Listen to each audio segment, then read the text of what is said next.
Good morning, guys. We are in the garden this morning and we're gonna do a little bit of planting with some peppers that I got at a local sale. And then I'm gonna talk about these awesome seeds that I just got in the mail. And I'm gonna talk a little bit about Landrace Gardening. I'm so excited. So I just got 2 pepper plants at the New Mexico State University annual pepper plant sale. I've talked about it before on videos that they have the Chili Pepper Institute. It's like US renowned Chili Pepper Institute at NMSU.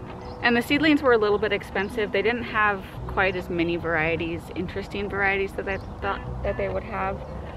But I did get a Greek peppercini pepper because all of my pepperoncinis have died. And a variety of habanero called roulette. I guess when this grows up and starts producing peppers, there's a 50-50 chance of whether the pepper will be a sweet habanero or a hot habanero, which I thought was really cool. So I got these 2. And although I don't have room to be putting extra plants places, I do have several peppers that did not make it. Like this Sugar Rush Peach right here. This seedling has been struggling since I planted him, and frankly, at this point, he's just too stunted. I don't think he's gonna grow and he's taking up space. So this guy's gonna come out, and then this over here, this is a canary bell pepper that was also a little too small when I planted him. I mean, you can see right here, he's getting new growth. But the fact that bell peppers take so long to reach maturity anyways, and this plant is growing so slowly, I just don't want the wasted space. I don't love growing bell peppers, but I threw some in here anyway, so I don't really feel like it's too much of a loss. And I have 2 amazingly healthy plants that would love to take their place. So that's what we're gonna do real quick. And then we're gonna get to talking about survival of the fittest seeds. So I don't know why my Sugar Rush Peach did so poorly this year. I planted several. I was very excited to grow this particular pepper, and they all just sucked. So that's a little disappointing. I still have a few growing, but the amount of plants I have isn't going to produce the amount of peppers I was hoping to get to make salsas and jams and such like that. So we'll see. When I had originally bought these plants, it was several days ago that I went to this plant sale, and they were not even hardened off yet. So I had to spend a few days hardening them off. But they should be good now. And I will be happy to have at least 1 peppercini plant so that I can pickled peppers.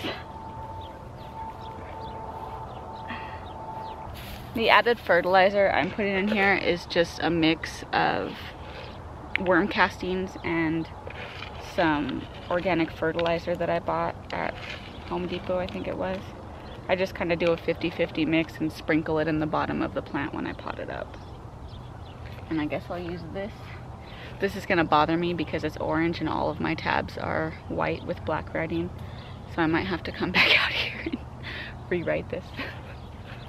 It always hurts to kill a plant. I'm sorry. Oh, look at that teeny tiny little root system. He wasn't going very far anyways.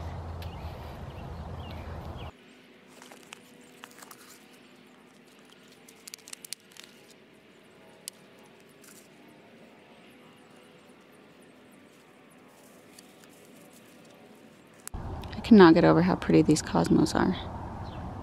And my rosette cosmos finally bloomed, and so they're both cosmos. The orange varieties I have over here and these pink ones, these are going to be the rosettes, and the orange and yellow varieties are the bright lights cosmos. And they smell fantastic. Generally my 3 pepper beds are all doing okay. This one's probably performing the best. I'm getting the most growth out of them, but this is also one of the oldest beds I have. So I practice no-till. I just add compost and amendments every year, or every growing season, in fact, on top. So this soil is very, very healthy, full of microbial activity, and there's tons of earthworms in here. This is also I think this is the second year for this bed. So it's got way more nutrients than this bed, which I just built in the spring. And this is actually where my peppers are looking the worst. I mean, they're growing, they're doing okay, but they are slightly more yellow, perhaps a little nitrogen deficient than the rest of my beds. And I've added fish emulsion fertilizer to these. I'm not worried about their growth. They're just gonna struggle a little bit more than my other beds, but that is typical with every new bed that I build every year, because I don't spend thousands upon thousands of dollars, you know, buying very, very good quality soil, putting tons of amendments in. And for the last third of this bed, I filled it with organic matter like straw and things like that, where it will take time to break down to become good, rich soil. So these plants will grow just fine. They just may grow a little bit slower than these two beds over here. But the pots we planted the other day are doing fantastic. And it's been cool enough at night that the soil is still very moist. And this is only from watering them that first day that I planted them. So I'm actually pretty pleased that they're not on a drip system, because I would definitely be overwatering them if they were. And I do have a habit of doing that. I tend to sometimes overwater my beds because I think it's hotter than it is.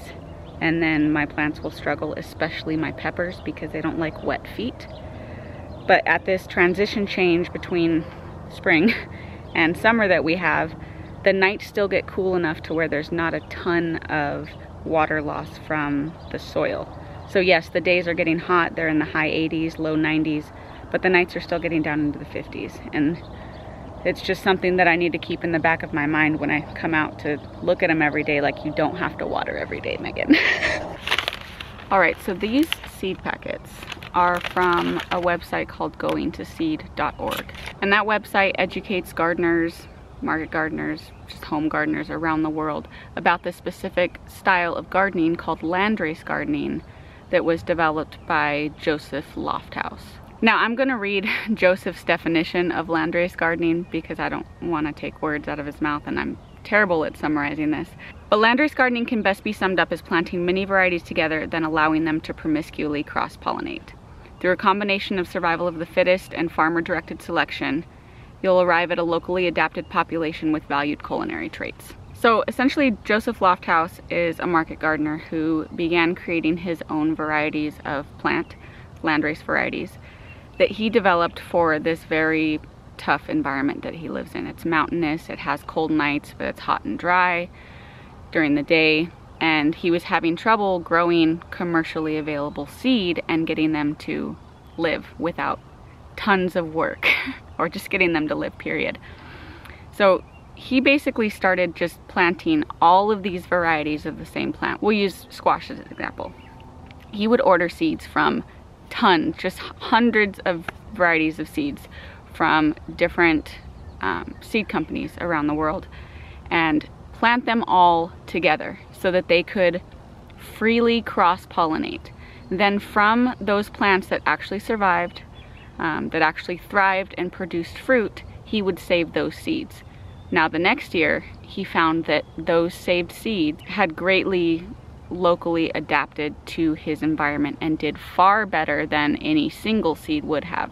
And this takes into account many factors such as hybridization, also just finding out which varieties would work well in that area. And then those varieties that work so well cross-pollinate, they have hybrid vigor, and you start to develop over time, just saving seeds from fruit, this essentially very, very well adapted, locally adapted plant that you should be able to grow with minimal input in your specific climate. Now, I find the idea of landrace gardening very, very important and super beneficial to me because I grow in an extremely difficult climate.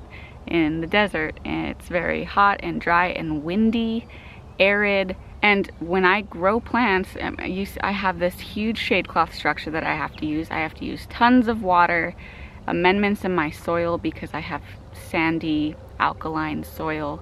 And I have this idea of, I can't do it this year, but I have this idea of potentially being able to landrace garden next year a couple different types of plants and hopefully just developing a product that will grow year after year with minimal work from me.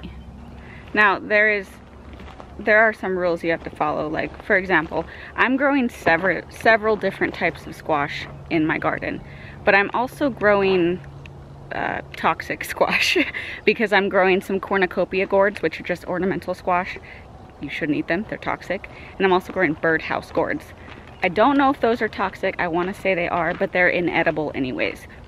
And if it's all a squash variety, then it will cross-pollinate with one another, and I could end up accidentally saving seeds from, you know, a pumpkin, an edible pumpkin that was crossed with a cornucopia gourd, and have a poisonous squash next year.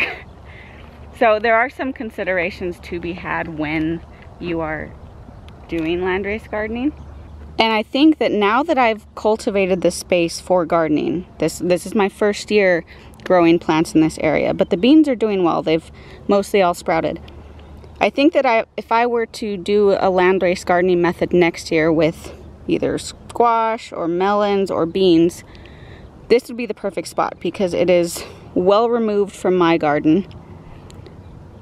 And I would just have to be sure not to plant. You know, if I do squash varieties in here, just make sure not to plant any squash over there. Because I do have bees, they will find the flowers of that squash over here and come here, and I just need to make sure that I have everything set up. I will not be able to do any landrace gardening this year because of what I just said. I'm planting more than one type of squash and several of them are inedible. And then in this bed, this is all the same type of bean. This is all California No. 5 black-eyed pea.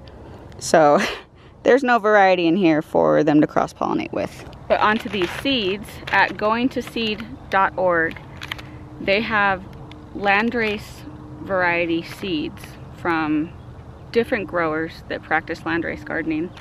And you basically just receive this mix of seeds that you intend to grow in your garden.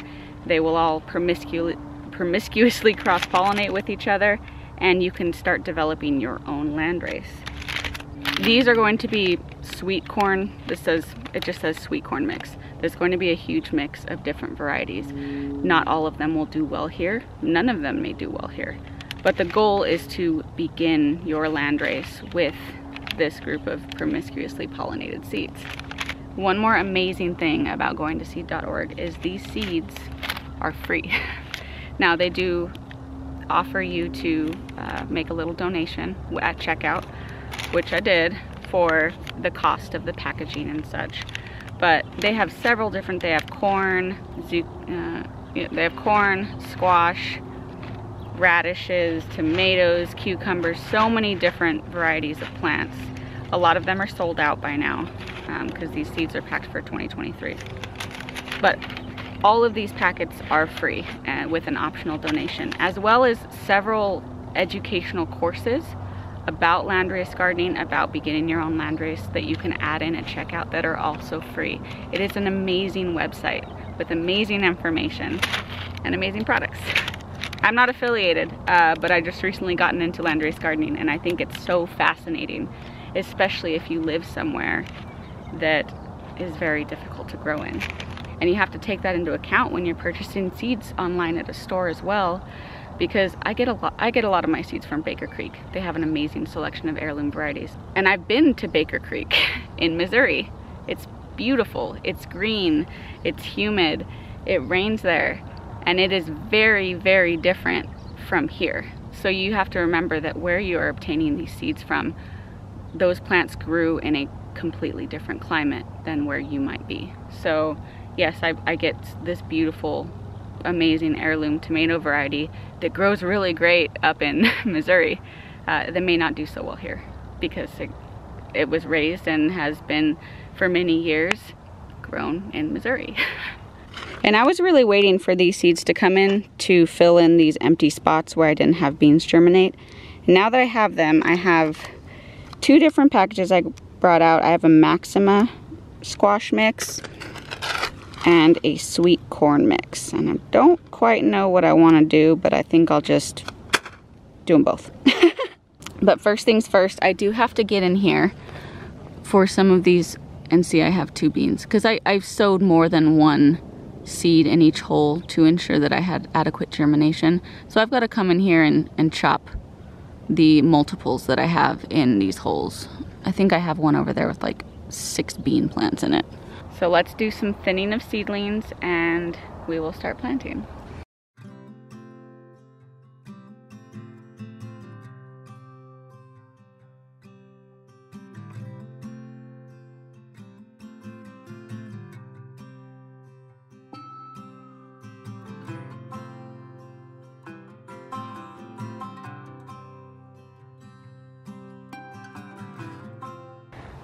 In some of these holes I still left 2 seedlings in there because nervous gardener here.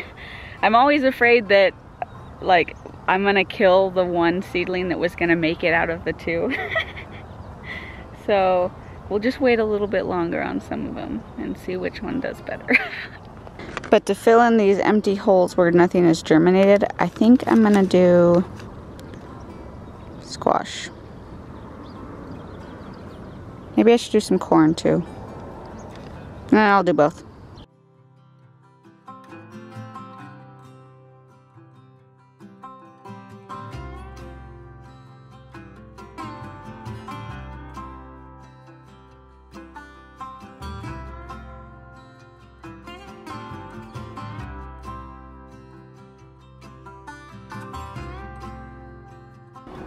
I just realized I accidentally made a 3 sisters garden. Corn, squash, and beans. Duh.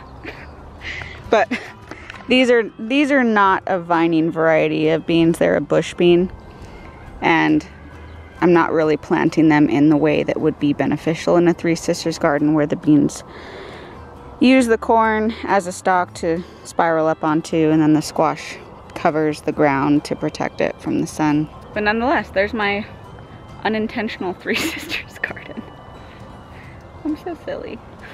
Alright guys, well I'm gonna water this in real quick and go to work. I'm going to link a couple of Joseph Lofthouse's videos below because he does have, I think he has a YouTube channel, or he just has videos on YouTube. And then I'll also link the website goingtoseed.org down below. I highly encourage you to check it out. It is very, very cool information, and I am sure I did not explain it justly. So do your own research. This is something I'm very excited to try next year in this new garden plot that I have. So, and we'll see how these seeds do for me. They are not Landrace varieties specifically to the desert, so I'm not expecting it to be just amazing growth, amazing germination, amazing anything, but it's gonna be amazing anyways. Thank you guys for joining me today. Catch you on the next one.